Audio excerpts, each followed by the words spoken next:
Okay, welcome everybody to Finding Your Path, our explanation of Rav Moshe Chaim Luzzatto Zeichet Kodesh Livrocha's exploration of the path of the just, a path that leads a person ultimately to be close to Hashem. Last week we finished off talking about common sins, common pitfalls that people fall into. Rubam begezel. Chazal teaches that most people, one way or another, fall foul of the prohibition of theft. And as we said, theft doesn't necessarily mean grand larceny. It doesn't mean breaking into a bank. It means keeping the light on at night when your room partner in your room is trying to sleep. It means being a little not too careful with like say if you're committed to give somebody some tzedakah, let's say, and you don't give them the full amount, that's a kind of gezel. Gezel can be very subtle, theft can be very subtle, and there are most people, one way or another, fall foul, as we said, of that prohibition. Rubam begezel, mutam, the next level down. Of course, all of these averas that we're talking about now, that he's analyzing him, and we're talking about the midah, again, we should maybe have prefaced this, the character trait of Nekiut, cleanliness. A person cleans after he's done his original, initial work of turning aside from sur meirah, turning aside from doing evil, of protecting himself, guarding himself, being watchful and careful not to transgress the laws of the Torah. That's the first level, so to speak. That's kind of, I guess, if you want to draw an analogy, that's the pre-wash in your washing machine. So that sort of takes out the major stains. But to become really close to Hashem, a person needs to go through more processes in the same idea, in the same area of life. And that's called now, the level we're talking about is Nekiut. There are going to be higher levels of this. Cleanliness, cleansing oneself from things which are not so subtle, things which are more subtle. Principally, though, the Mesilas Yesharim is dealing with things which, by their nature, are attractive to people, and therefore they're more problematic. There's an issa in the Torah to not drink the blood of an animal. Now, those people that I know, I don't know, maybe you have different friends than I do, are not sort of rushing around trying to drink blood from the bodies of animals. So that issa is something which is not particularly attractive, and therefore it's not too difficult to steer clear of it. When it comes to money, when it comes to theft, and as we said last week, as it comes to arayot, sexual immorality, the nature of a person draws him to those averas. And that's why the Mesilas Yesharim specifically speaks about these matters.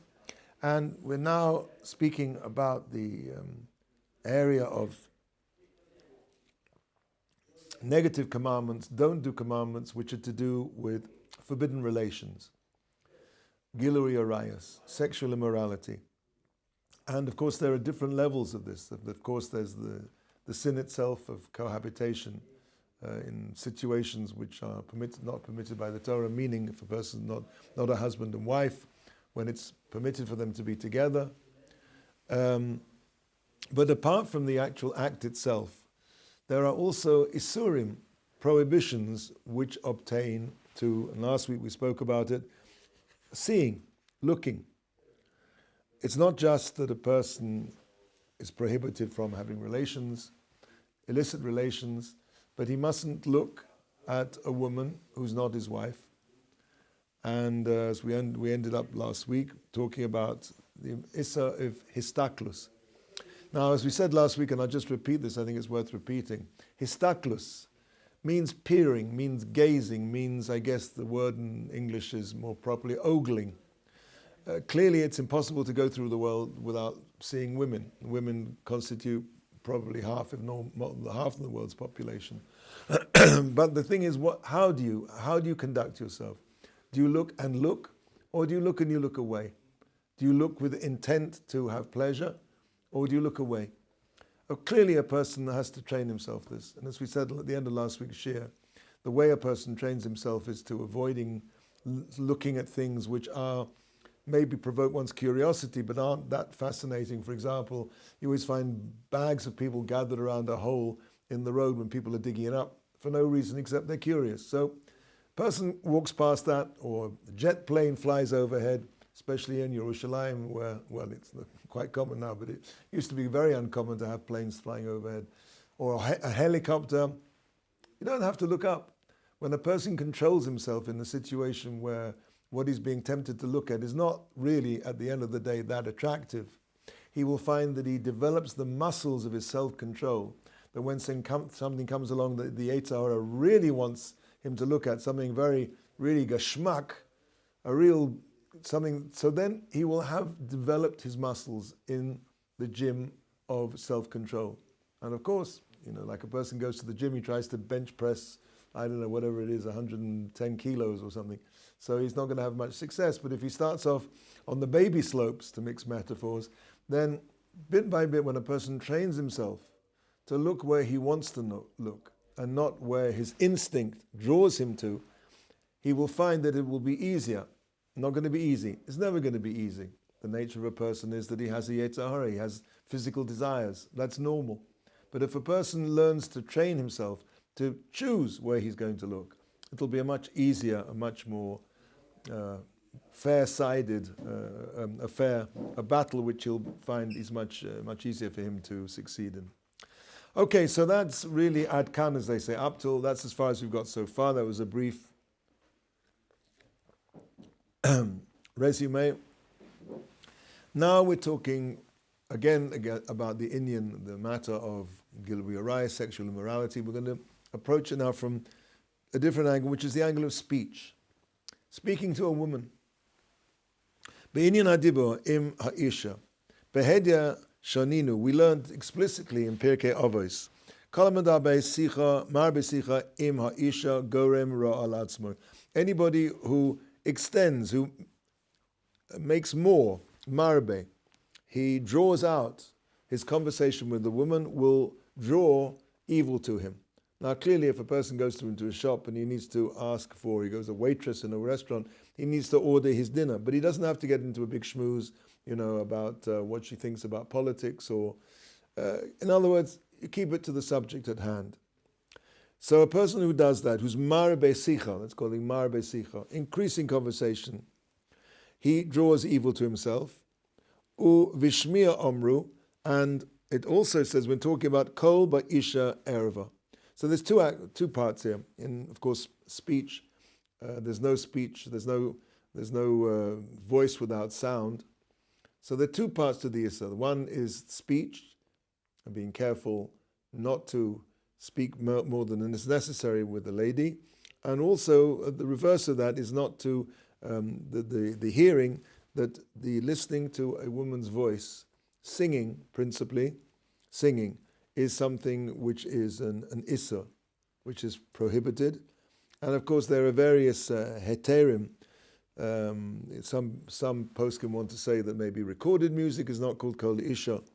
There's a famous story about Rav Avadia Yosef, who paskined that if a person doesn't know what a particular lady singer looks like, then it's permitted to listen to her sing.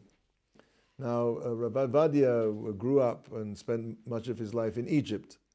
And there was a very famous singer now who's passed away called Kulthum. Kulthum was like one of the most popular Egyptian singers. And he used to listen to her records. But the reason why he gave himself a heter to do this, he never knew what he looked like. And one day, for some reason or other, somebody showed him a picture of her. I don't exactly know the circumstances, but he was so upset because he said, now I can't listen to her sing anymore. So again, there's a heter from that point of view. There are heterim, like if women are singing in a group and you can't distinguish each particular voice. Could be a singer once she's passed away. The idea is that a woman's voice is very attractive, and again, it leads a person to improper thoughts. But not just that. The voice itself is considered to be something which is unclothed, which is naked, which and it's prohibited to listen to a woman singing, and specifically if it's a live voice and if you can see the person singing and you know who they are. Okay, I'm not paskening halachas here. That's a very general outline of the issa of kol isha. Od be'inyan znus haper ha'oizen. Further, in this matter of the znus, the immorality of the mouth and the ear. Dahainu, that is, hadibo b'divrei haznus o hashmiya l'dvarim ha'ele. Talking improperly, speaking, coming into this as using foul language, improper words, obscene words. This is all to do, concerned with the immorality, what's the word I used before, not impropriety, thank you, promiscuity, maybe you want to call it the obscenity, that's the word. The obscenity of the ear and the mouth by listening to obscene or lewd talk, and we're going to see jokes, all of these kinds of things.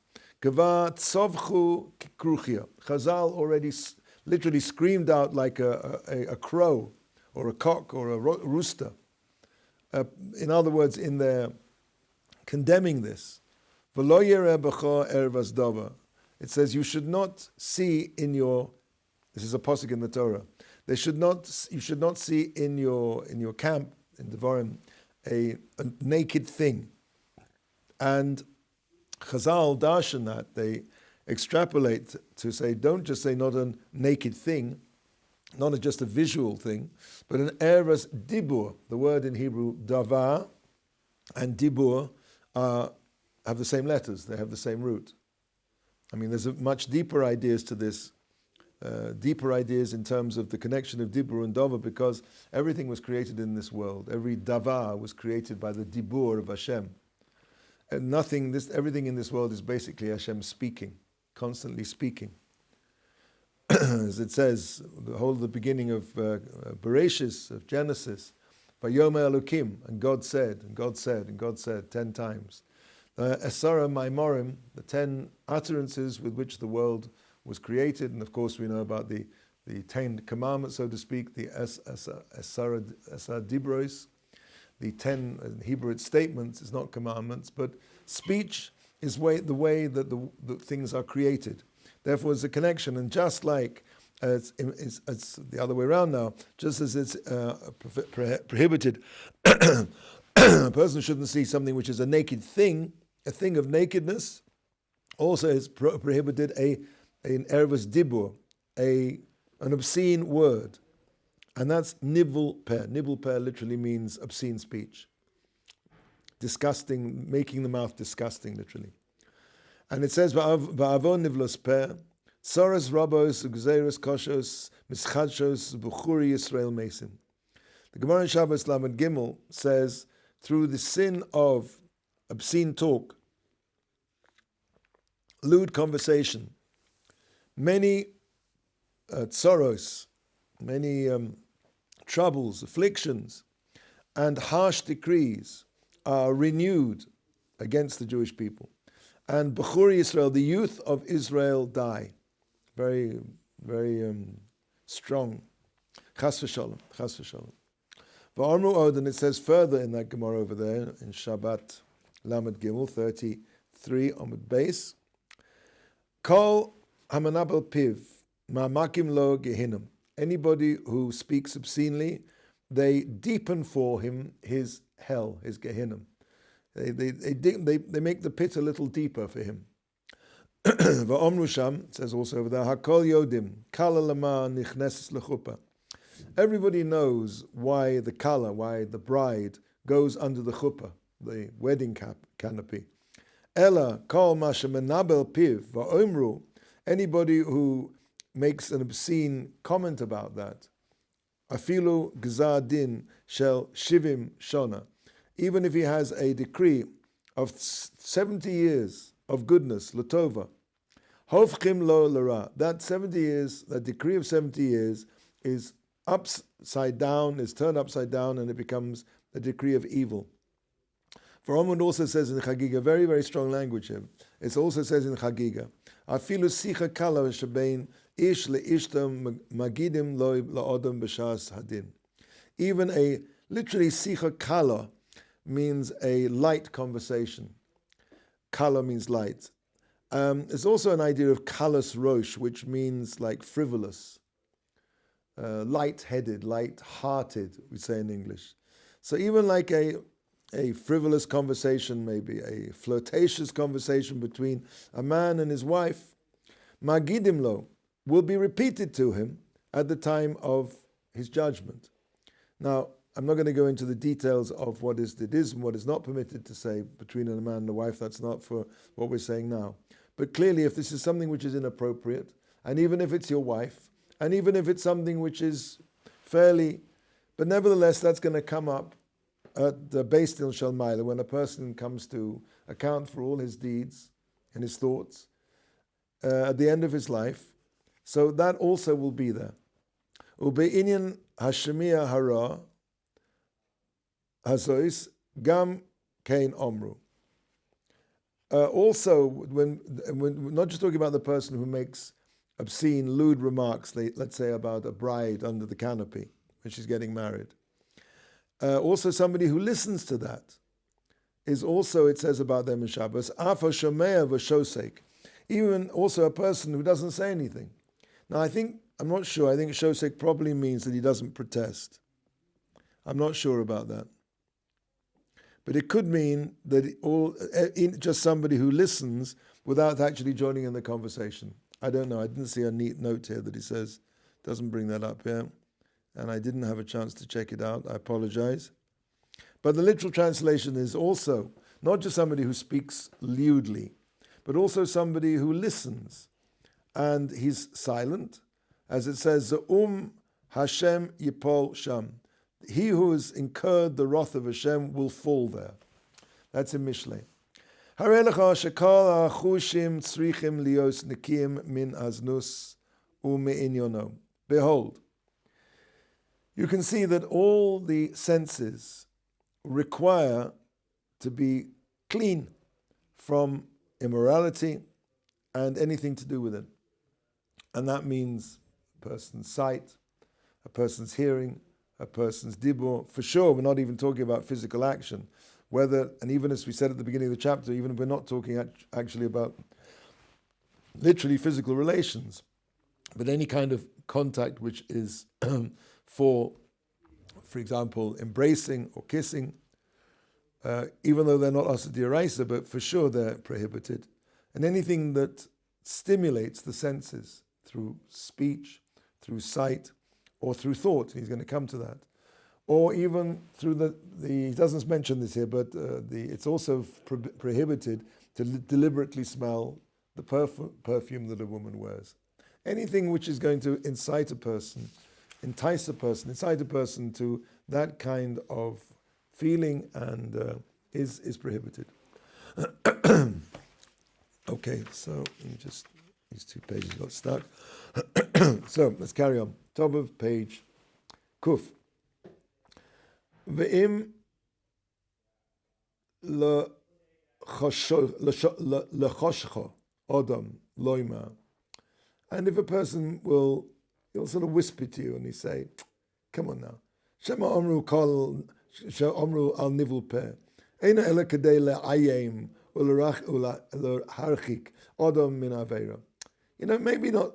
Maybe that's not true. Maybe the only reason that nivul peh is also, it's not because be'etzem, in its essence, there's something wrong with it. Rather, it's just to scare a person, to frighten a person in order to distance him from the aveira, from physical relations itself. And that's the only reason. And it's only talking about somebody who's hot-blooded and has a tendency to fall foul of that kind of issa. Maybe that's all. That's what this is. That's what we're talking about here. In other words, there's nothing really wrong with it. It's just to make sure a person who's hot-blooded and easily tempted in these areas, to frighten him, to make sure he'll stay on the straight and narrow. Shemidei dabroi ba lidei Shemidei dabru ba lidei taiva.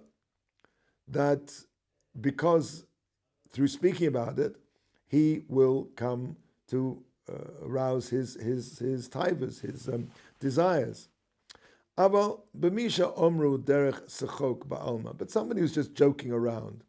One thinks of comedy clubs, which are a staple diet of obscenity. So you might say, well, that's not really. Misha omru derech sechok ba'alma. If you're just joking around, love milsi, it's not significant. It's nothing. It's nothing. Ve'ein lo chush lo. You don't have to worry about that. Av ata oimaloi. So if somebody wants to come to you with this kind of claim, you tell him, ad kan divrei yetzer hara. This is how far the yetzer hara is prepared to go. Ki mikra mole sheviu Chazal. What he's just saying is the yetzer hara, because Chazal, our rabbis, are chock full of statements that l'rayosam to prove this idea that it itself is asa. Because it says in Yesharim, Al Kain, Al Bechurov, Lo Yismach Hashem V'goyme. There's a positive that Hashem is not happy, doesn't rejoice over his youth. Ki, and the end of the pasuk, he brings it later on actually. And on the Yesoimos, and orphans and widows, Lo Yerachem. He will not have mercy. Why? Because of Nivel Peh. Because one of the things that stops Hashem having mercy in these situations is because of obscenity, profanity, lewd speech. So, ki chulo chonef. This is the end of the pasuk. Ki chulo chonef umeira b'chol per dove navola. Why doesn't Hashem have mercy? Because chuloi, chonef, all of them are flatterers, chanifa, umeira, and they speak evil, lashon hara, v'chol per dove navola, and every mouth is speaking obscenity. All of these are sins with the mouth: flattery, gossip, but not just gossip, also detrimental speech, negative speech, lashon hara, all the laws of lashon hara, and obscenity. Hinei lo hiskir hakosov. So it's interesting. He says, "Hinei lo hiskir hakosov." As the pasuk doesn't mention that Hashem turns away from his youth and the orphans and the widow because of I lost the place. Sorry, because of avodah zarah.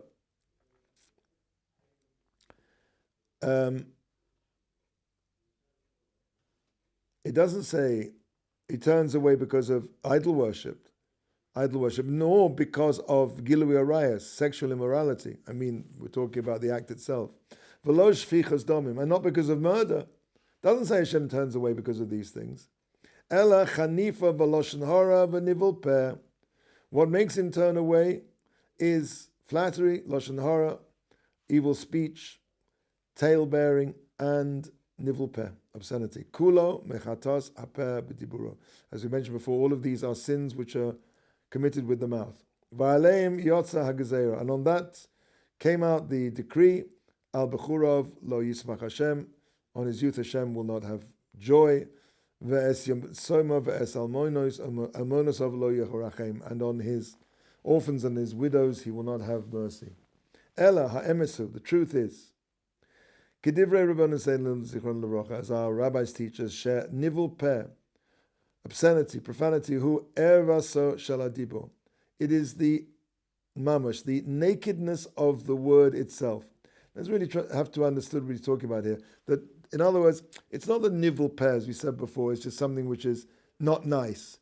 It is a kind of, nakedness, literally. In the world of speech, just like nakedness in the world of sight. It's a nakedness of the word. It's the same degree of isur. Umishum znus hu shenes abakol sha'a inyeni ha znus chutz mi gufo shel maaseh.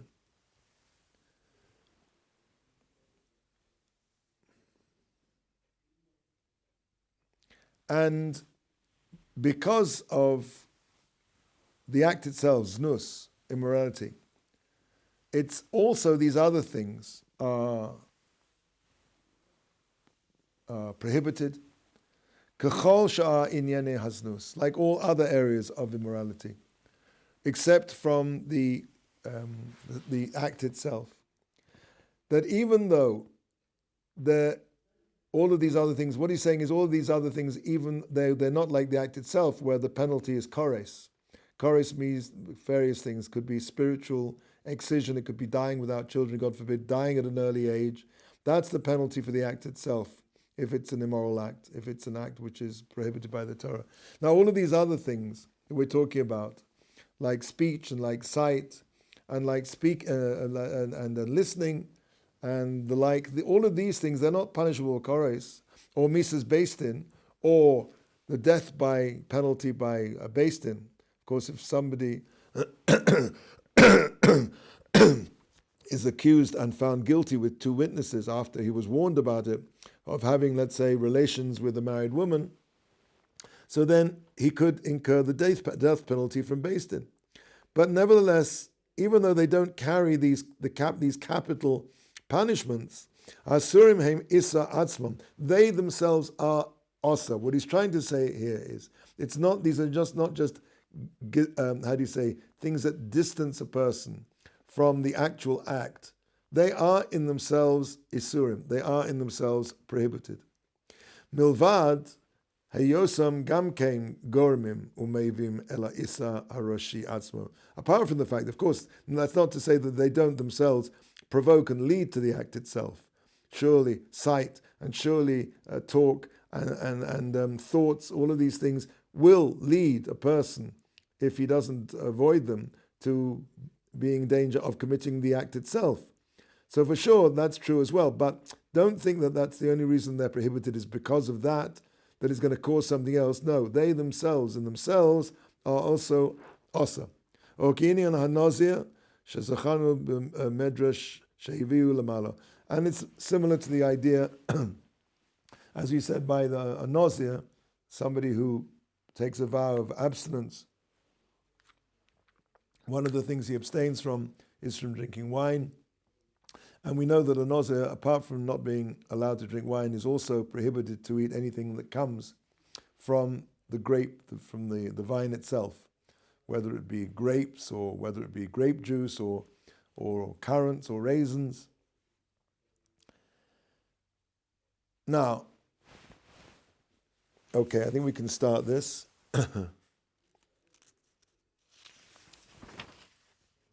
don't think we're going to have time to finish it. I'll just mention it. We'll start off here and we'll come back next week, and just I want to point out, I mentioned this, I've alluded to this already, there's another area of human activity which is problematic when it comes to physicality. And be'inyan hamachshava, that is thought. Kvar amru b'tchilas habraisa shalanu, we already saw this, learned this at the beginning of the Braisa, the statement of Chazal, as it says, "V'shdmata mikol dovara," guard yourself from kol dovara, any bad thing. And it says, "Shalo yaharher odam bayom," that a person shouldn't think about improper things which will arouse him during the daytime. V'yavoli day tuma balayla, and he'll come to impurity at night. He will come to have an emission from his body. For Ormu Odin, it says in Yuma, Hirhuri Aveira, Koshim Aveira. Thoughts of sin are worse than the sin itself. Umrikra Molehu, and we have many psukim with this theme, as it says, Tovas Hashem, Kol Machshavos Ra, that it's disgusting to Hashem all kinds of evil thoughts in this case meaning thoughts of promiscuity. Now, it's an interesting thing, I just want to finish off with this, that the concept of hiru or aveira is kosher me'aveira. Thinking about something, thinking about an aveira, thinking about doing a sin, is worse than doing the sin itself. One of the things that a person has to be careful about on Yom Kippur, when he's doing tshuva, and many people will be doing tshuva for those kinds of sins. One of the things that a person has to be very careful to do is to not, in his mind, think about what the sin was, because he will be recommitting the sin in his thoughts. He has to approach it in a very general way, without going into reliving in his mind what it was that he did that he's doing tshuva for. Because by doing that, that's like doing the sin, and according to this, is even worse than doing the actual sin itself. Why? How do we understand that machshava can be worse than the action itself? Now, clearly, a person who has a machshava, he's not going to have kores, he's not going to have mises based in. The action in terms of punishment, for sure, is on a different level completely. But in a sense, a machshava permeates a person to a much greater degree. When a person's doing something, he's doing something. When he's not doing it, he's not doing it anymore. But a thought inhabits a person. A thought inhabits a person. The person lives in his thoughts. A person is in his mind. A person is what he thinks. So when something like that enters a person's mind, it becomes very, very difficult to get it out of his mind. It's difficult.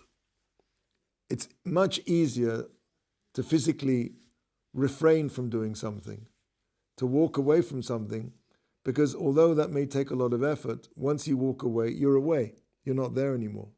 The potential to do the Aveira has gone. You're not there. You left. But an Aveira walks around with you. A machshava, a thought, walks around with you. It follows you. It interrupts you. It taps you on the shoulder. And in that sense, it's more difficult. It's kasha. It's more difficult to free oneself from a thought which is bad. Now, thoughts fade. Everybody has had some form of thoughts, improper thoughts in their life. Maybe they were caused by experiences that person had. But they fade. And you might ask me, so how do I control my thoughts? And the answer really is very simple. I don't know if it's very simple, but it's very clear cut. The Gemara in Brachas in Brachas Daf Lamed Amud Beis says, the Kodesh Baruch Hu says, Barasi Yetzer Hara ubarasi Torah Tavlin. Says Hashem, I created the Yetzer Hara ubarasi Torah Tavlin. And I created the Torah, which is the antidote. The antidote to the Yetzer Hara. And Stam Yetzer Hara is always when it's to do with immorality. When we're talking about the Yetzer Hara without qualification, the Yetzer Hara that's referring to is the Yetzer Hara for immorality, for promiscuity. Says Hashem, I created that Yetzer Hara, and I also created the antidote, which is Torah. Now, antidotes, it's an interesting thing. A couple of 100 years ago now, Louis Pasteur discovered that by injecting a weakened form of, I think it was cowpox, into somebody who was suffering from smallpox, that it would cure them. Don't hold me to the details. The idea is that if you take a weakened strain of a disease, and that can combat the disease itself. What I'm getting to is something I heard many years ago from Rav Wolbe, and I don't remember the source of this. It's a Gemara that says the source of the Yetzer Hara and the source of the desire for immorality actually come from the same place. Which, if you think about it, is why Barasa Yetzer Hara ubarasa Torah Tavlin. The Tavlin, the reason why Torah is an antidote is it shares the same root. It's coming from the same place. It has the ability to enable a person to resist his Yetzer Hara, because, so to speak, it is the flip side of it. It comes from the same place. If a person is plagued by thoughts of immorality, bad thoughts he should learn Torah, because the Torah has a way of, there's a word I think in psychology, of sublimating whatever that negative energy and taking it and quite literally flipping it to the tzad hatov, to the good side. That's the main thing that a person should do if he wants to control his thoughts, is to occupy himself as much as he can in Torah. And of course, the deeper he delves into Torah, the deeper he will be able to uproot his thoughts, the more pure his thoughts will become, the more connected to Hashem they will become. The Torah is an amazing thing. You sit down and you start learning about cows falling into pits, and it seems to be all very, prosaic. But you don't realize that this is actually something which is holy. On the surface, it seems it may be talking about torts. It may be talking about things which are boundaries and very seemingly mundane, technical things. But don't let that fool you. All of the Torah is holy. And when a person connects with that holiness, he is connecting to the same root which is going to cure at its basis his desire for these improper thoughts. Barasa Torah, barasa Yetzirah, barasa Torah Tavlim.